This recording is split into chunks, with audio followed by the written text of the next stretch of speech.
Assalamualaikum warahmatullahi wabarakatuh.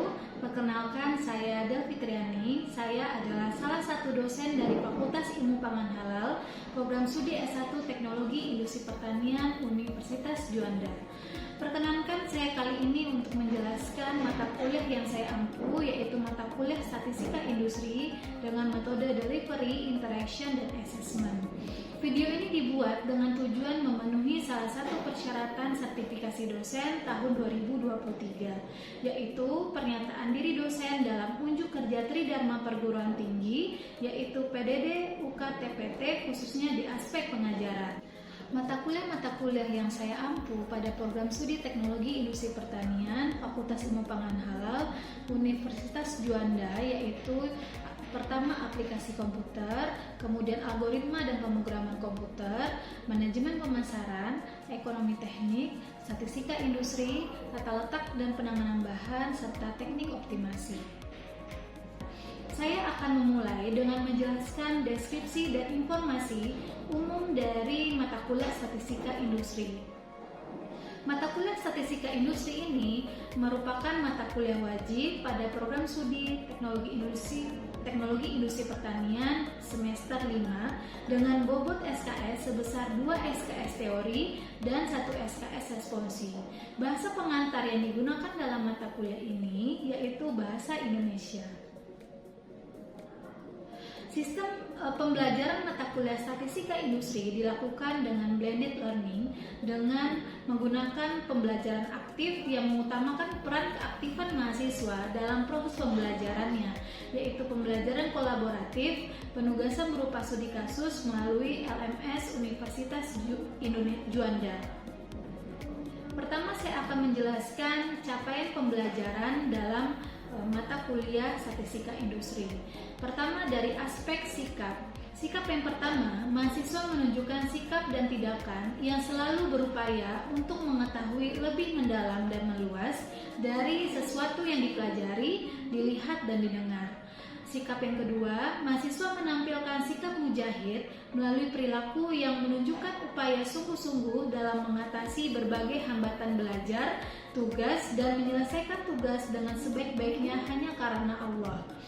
Kemudian dari aspek kemampuan umum, mampu menerapkan pemikiran logis, kritis, sistematis, dan inovatif dalam konteks pengembangan dan atau implementasi ilmu pengetahuan dan teknologi yang memperhatikan dan menerapkan nilai humaniora yang sesuai dengan bidang keahlian teknologi industri pertanian. Kemampuan umum yang kedua, mahasiswa mampu menunjukkan kinerja mandiri, bermutu, dan terukur di bidang teknologi industri pertanian. Dari aspek pengetahuan yang pertama, mahasiswa mampu mengidentifikasi permasalahan berdasarkan prinsip dasar dan teknik perancangan sistem terintegrasi dan rekayasa proses agroindustri. Pengetahuan yang kedua, mahasiswa mampu menjelaskan definisi-definisi yang terkait konsep teoritis sains alam, aplikasi matematika rekayasa, dan prinsip-prinsip dasar rekayasa. Untuk pengetahuan yang ketiga, mahasiswa mampu menunjukkan pemanfaatan perangkat lunak untuk menunjang pengambilan keputusan dalam bidang agroindustri. Sedangkan yang terakhir untuk keterampilan khusus, mahasiswa mampu menggunakan teknik probabilitas, statistik, teknik analisis ekonomi, dan pengendalian biaya, serta ilmu-ilmu teknik manajemen industri lainnya yang diperlukan di bidang teknologi rekayasa agroindustri. Kemudian untuk capaian pembelajaran mata kuliah, terdapat 5 CPMK dalam mata kuliah Statistika Industri ini. CPMK yang pertama yaitu kemampuan untuk memahami perancangan percobaan, ruang lingkup, asumsi-asumsi dan batasan-batasan dalam penggunaannya. Kemudian CPMK yang kedua, kemampuan untuk memahami mesin learning, ruang lingkup, asumsi-asumsi dan batasan-batasan dalam penggunaannya. CPMK yang ketiga, kemampuan untuk menerapkan metode-metode statistik, perancangan percobaan, dan mesin learning dalam menyelesaikan permasalahan. CPMK yang keempat, kemampuan untuk menggunakan perangkat lunak statistik, khususnya yang berkaitan dengan perancangan percobaan dan mesin learning. CPMK yang kelima, yang terakhir, yaitu kemampuan untuk menganalisa data dan luaran perangkat lunak untuk menyelesaikan permasalahan dalam kasus real. Selanjutnya deskripsi singkat untuk mata kuliah teknologi statistika industri, yaitu mata kuliah statistika industri secara fokus membahas tentang perancangan percobaan dan machine learning. Dia awali dengan menggambarkan tentang perancangan percobaan dan aplikasinya menggunakan SPSS, kemudian machine learning, regresi linear sederhana dan berganda, machine learning clustering, dan machine learning classification, dan aplikasinya menggunakan bahasa pemrograman R. Dalam mata kuliah ini, mahasiswa akan belajar bagaimana menggunakan teknik-teknik statistik tersebut untuk menyelesaikan masalah pada kasus-kasus yang relevan pada agroindustri. Materi dalam mata kuliah ini, untuk materi pertama untuk sesi UTS pertama yaitu penjelasan mengenai rancangan percobaan, kemudian rancangan acak lengkap 1 faktor, rancangan acak kelompok lengkap 1 faktor, dan rancangan acak bujur sangkar Latin 1 faktor, dan terakhir uji lanjut. Kemudian untuk sesi UAS ada 5 materi yang akan dipelajari. Yang pertama rancangan acak lengkap faktorial, yang kedua rancangan acak kelompok lengkap faktorial, machine learning linear regresi, kemudian prinsipal komponen analisis, machine learning clustering, dan machine learning klasifikasi. Sistem pembelajaran mata kuliah statistika industri dilakukan dengan blended learning dengan menggunakan pembelajaran aktif yang mengutamakan peran keaktifan mahasiswa dalam proses pembelajarannya, yaitu pembelajaran kolaboratif, penugasan berupa studi kasus melalui LMS Universitas Juanda. Pembelajaran statistika industri dilakukan selama 16 pekan, di mana 7 pekan pertama sebelum UTS, 1 pekan UTS, 7 pekan sebelum UAS, dan 1 pekan UAS. Bentuk perkuliahan sinkronus melalui tatap muka di ruang kelas, sedangkan bentuk perkuliahan asinkronus dilakukan melalui forum diskusi di LMS Universitas Juanda untuk memfasilitasi mahasiswa dalam berdiskusi perihal mata kuliah statistika industri dan penugasan secara mandiri. Evaluasi pembelajaran dalam mata kuliah statistika industri dilakukan melalui aktivitas partisipatif dan kognitif. Untuk aktivitas partisipatif memiliki bobot 10%, sedangkan untuk aktivitas kognitif terdapat poin tugas, kuis, UTS, dan UAS. Untuk kognitif memiliki bobot untuk tugasnya 20%, kuis 10%, UTS 30%, dan UAS 30%. Tugas diberikan setiap minggunya kepada mahasiswa, sedangkan untuk kuis dilakukan sebanyak 2 kali dalam 1 semester. Penugasan berupa tugas terstruktur yang diberikan, kemudian UTS dan UAS diberikan berupa soal studi kasus. Demikian informasi yang saya sampaikan. Berikut merupakan cuplikan pengajaran yang saya lakukan secara sinkronus tatap muka di ruang kelas. Selamat menyaksikan. Assalamualaikum warahmatullahi wabarakatuh. Waalaikumsalam warahmatullahi wabarakatuh. Oke, hari ini pertemuan kedua ya untuk mata kuliah statistika industri. Sebelumnya kita di minggu pertama itu bahasan tentang mata perkuliahan. Nah, minggu ini kita masuk ke materi perkuliahannya. Nah, sebelumnya saya juga sudah sampaikan bahwa dalam mata kuliah ini kita membagi 2 fokus pembahasan. Yang pertama tentang perancangan percobaan dan machine learning gitu. Nah, untuk sesi UTS ini kita membahas tentang perancangan percobaan gitu. Nah, sebelumnya kalau berbicara tentang perancangan percobaan itu pada umumnya kita membahas sesuatu yang berhubungan dengan apa? Rancangan. Biasa rancangan itu ada di saat apa kondisi atau dalam perkuliahan ini gitu. Maksudnya di jurusan ini biasanya kalau ngomongin tentang rancangan percobaan itu kalian temukan di mana biasanya? Di praktikum. Nah, nanti di tingkat akhir pun itu akan berhubungan juga dengan penelitian gitu. Rancangan percobaan. Nah, rancangan percobaan itu dia pertama kita ngomongin tentang pengumpulan data. Jadi rancangan percobaan, machine learning, 2 hal itu berhubungan dengan pengumpulan data. Jadi dua hal yang perlu dibedakan antara rancang percobaan dan machine learning. Kalau ada istilah dalam pengumpulan data itu, yang pertama data itu harus dibangkitkan. Data itu harus dibangkitkan karena data itu belum ada gitu. Jadi dibangkitkan dulu melalui apa? Melalui percobaan gitu. Dia dibangkitkan itu melalui percobaan. Yang kedua, data itu apa? Langsung dikumpulkan. Dikumpulkan, kalau pengumpulan berarti prosesnya melalui apa? Survei gitu. Jadi kalau tadi dibangkitkan itu melalui percobaan. Jadi kalau percobaan di lab itu kan datanya kita uji dulu ya, kita bangkitkan istilahnya. Tapi kalau misalnya di lapang itu datanya dikumpulkan gitu. Data-data yang ada di lapangan itu melalui survei gitu. Nah, percobaan, jadi kalau misal tadi percobaan itu datanya harus dibangkitkan dulu, sedangkan survei atau observasi itu datanya langsung dikumpulkan. Nah, untuk percobaan, data yang dikumpulkan merupakan respon dari objek yang dikondisikan tertentu gitu. Jadi objek tersebut kita kondisikan, misalnya apa contohnya? Misalnya kita atur apanya?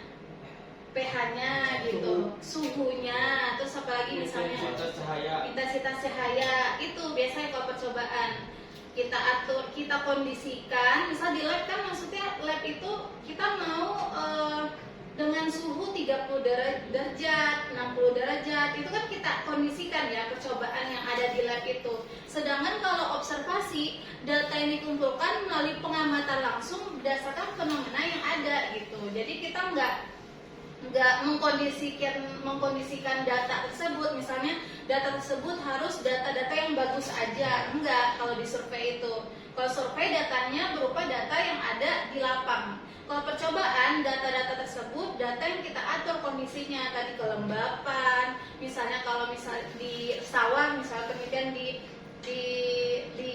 kebun, misalnya di kebun itu biar tanamannya, kalau kalian menanam tanaman gitu kan, kondisinya adalah intensitas cahayanya harus sekian. Makanya kalau orang pertanian ya, penelitiannya biasanya di mana? Apa? Di kebun. Saya di greenhouse ya. Saya greenhouse itu kan dia bisa ngatur suhu, ngatur kelembapan, intensitas cahaya kayak gitu. Itu biasanya. Kalau di lab, misal kalian pengennya mau bikin formulasi sabun, misalnya kan gitu. Di formulasi sabun itu kondisinya apa? Misalnya pH berapa yang dibutuhkan untuk pembuatan sabun gitu. Atau pengadukan butuh waktu pengadukannya berapa aja, misalnya 30 menit, misalnya 10 menit, atau suhunya itu berapa, itu yang masuk dengan percobaan yang dikondisikan gitu. Nah, kemudian kenapa kita perlu mengumpulkan data? Nah, dalam rancang pengumpulan data itu kenapa perlu? Untuk mendapatkan peduga yang tidak berbias. Terus untuk meningkatkan presisi kesimpulan, dan kemudian kesimpulan dapat digeneralisasi ke populasi target. Nah, nanti kita coba maksud 3 hal ini bagaimana di rancangan percobaan kayak gitu. Nah, kemudian perancangan percobaan itu apa sih gitu? Kalau misalnya kita ngomongin tentang perancangan percobaan, itu suatu penyelidikan terencana. Karena apa? Karena tadi kita ngomongkan sesuatu yang sudah dikondisikan. Ya, dia sudah terencana, di mana peneliti menerapkan beberapa perlakuan.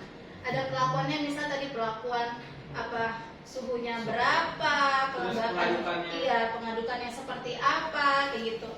Nah, pada unit percobaan yang kemudian mengamati pengaruh perlakuan tersebut terhadap unit-unit dengan mengukur 1 atau lebih berubah respon gitu. Kita mau responnya apa? Gitu. Jadi kita melakukan sebuah perlakuan, dari perlakuan tersebut pengennya apa? Misal contohnya ini, pengaruh pemberian suhu, pengaruh intensitas cahaya terhadap tinggi tanaman jagung, misalnya gitu. Responnya apa?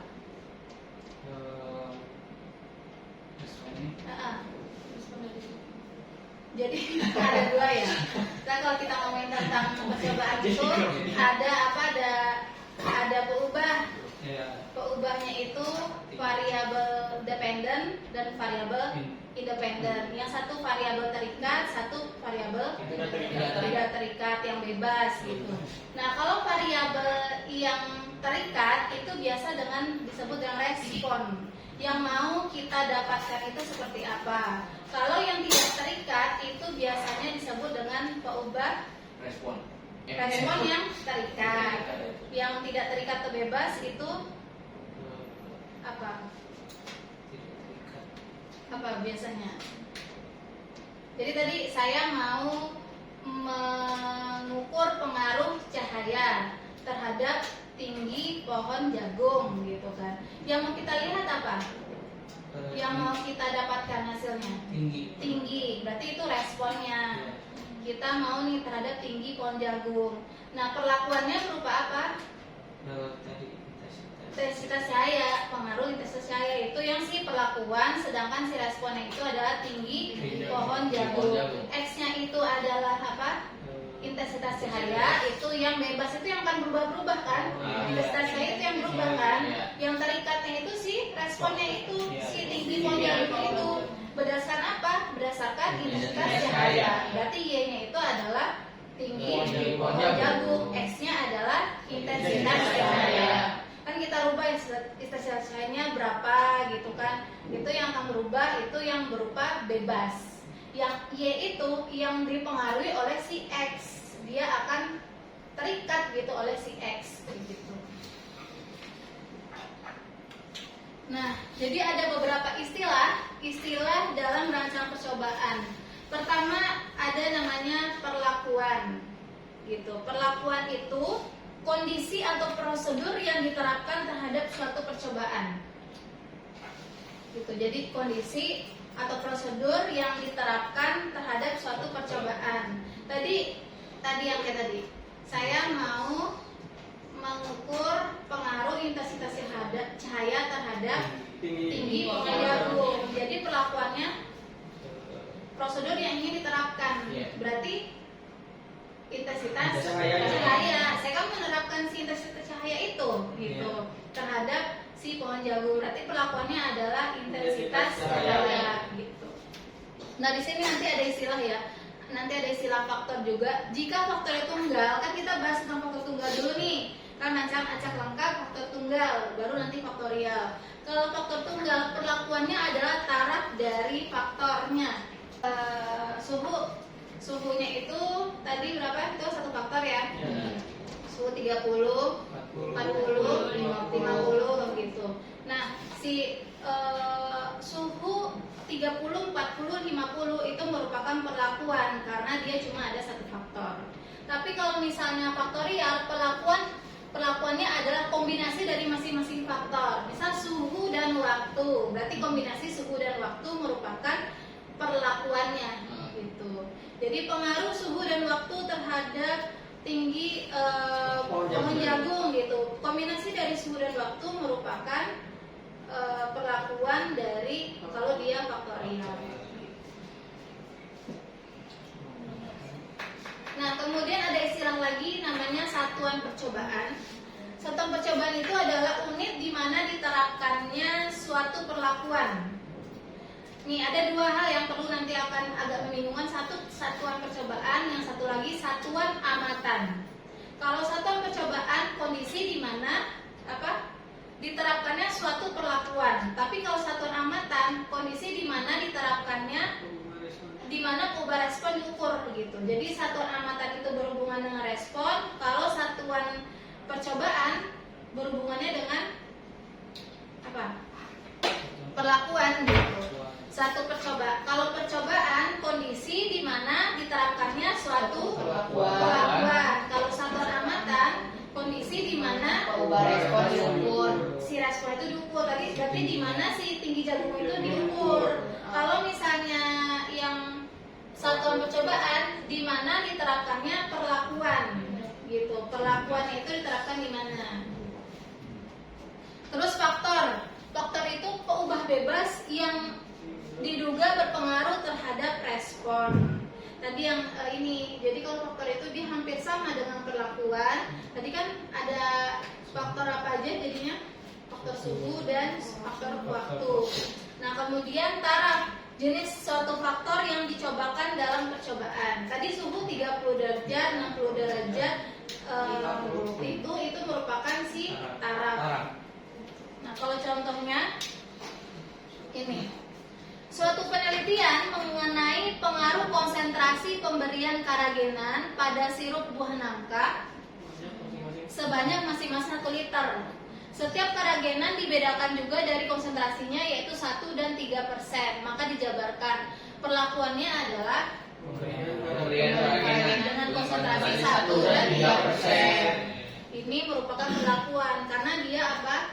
Satu faktor berarti dia sama dengan tarafnya. Karena dia cuma satu faktor. Kan pengaruh konsentrasi pemberian karagenan pada sirup buah nangka. Nah, kemudian unit percobaan.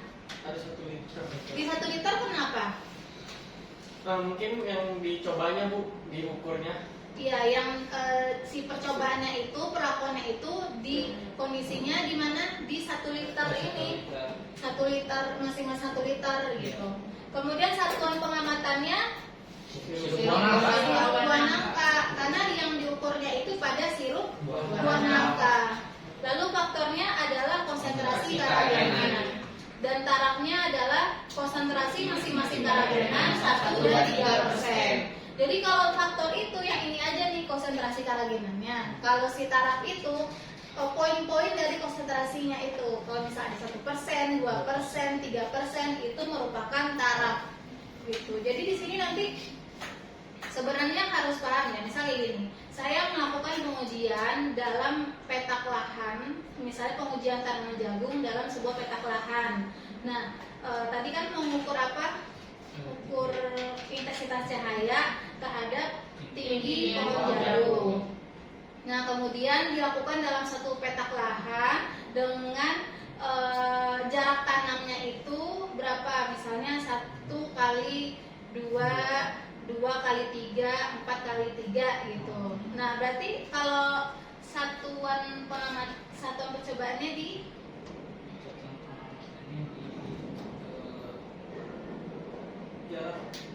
petak lahan, karena kan kita mengukurnya di petak lahan. Si percobaannya itu perlakuannya kita lakukan di petak lahan. Nah, tarafnya Yang 1 kali 1 kali 2 yang tadi saya sebut itu ya, itu tarafnya gitu. Nah, oke, itu tadi istilah-istilah pada perancangan percobaan. Kemudian kita masuk kepada prinsip-prinsip dasar dalam perancangan percobaan. Jadi kalau kalian penelitian di lab ya, penelitiannya di lab itu ada prinsip dasar penelitian di lab dan menggunakan rancangan percobaan. Ada prinsip dasar yang perlu diperhatikan. Yang pertama itu adanya pengacakan. Yang kedua adanya ulangan. Yang ketiga adanya pengendalian lingkungan gitu. Namanya aja rancangan acak ya, makanya perlu ada pengacakan. Pengacakan itu tujuannya adalah untuk menghindari bias gitu. Itu tujuan dari pengacakan. Terus adanya ulangan gitu. Jadi dia harus ada ulangan, nggak bisa 1 kali aja. Misalnya tadi mau ngecek suhu, ya udah sekali aja melakukan percobaan suhu, itu nggak bisa. Itu harus dilakukan 2 kali biar tahu bukan 2 kali, harus ada ulangan gitu. Kemudian tadi ada pengendalian lingkungan. Tadi yang pengendalian lingkungan itu misalnya apa, kita mau kondisinya itu di greenhouse dengan suhu sekian, terus kemudian apalagi intensitas cahayanya cuma sekian gitu, atau tinggi tanamannya cuma sekian gitu. Atau misal kalau di sawah ya, misal penelitian di sawah itu ada pengendalian lingkungan, misalnya kemiringan lahannya sekian kayak gitu. Itu yang disebut dengan pengendalian lingkungan. Jadi kita kalau dalam perancangan percobaan nggak ada pengendalian lingkungan, itu hasil nanti akan terlalu bias gitu. Hanya biar hasilnya itu emang rata dan emang bisa ditarik kesimpulan, itu perlu dilakukan pengendalian lingkungan gitu. Jadi ada 3 hal ya, apa aja? Pengacakan, ulangan, pengendalian lingkungan. Kayak gitu. Jadi intinya adalah untuk menghindari bias gitu. Intinya si 3 hal itu ya biar hasilnya itu nggak bias aja gitu. Kemudian klasifikasi rancangan. Nah, ada rancangan lingkungan, rancangan perlakuan, dan rancangan pengukuran. Kalau rancangan lingkungan itu dia berkaitan dengan perlakuan-perlakuan yang ditempatkan pada unit percobaan, yaitu tadi rancangan acak lengkap, rancangan acak kelompok lengkap, rancangan bujur sakar laktir itu masuk ke dalam rancangan lingkungan. Kemudian rancangan perlakuan itu berkaitan dengan perlakuan-perlakuan yang dibentuk. Nah, tadi faktornya faktor tunggal, faktorial, 1 faktor, 2 faktor, 3 faktor itu masuk ke dalam istilahnya rancangan perlakuan gitu. Kemudian rancangan pengukuran berkaitan dengan respon percobaan diukur dari unit percobaan yang diteliti. Itu pembedanya. Jadi kalau rancangan acak RAL, AKL, RBSL itu istilah masuk ke dalam rancangan lingkungan. Faktor tunggal, faktorial, dan lain sebagainya itu masuk ke dalam rancangan lingkungan. Perlakuan. Nah, kalau pengukuran responnya, istilah untuk rancangan pengukuran itu responnya. Jadi klasifikasinya tadi apa? RAL, RKL, RBSL itu masuk ke dalam rancangan lingkungan. Faktorial, faktor tunggal itu masuk ke dalam rancangan perlakuan. Responnya masuk ke dalam rancangan pengukuran.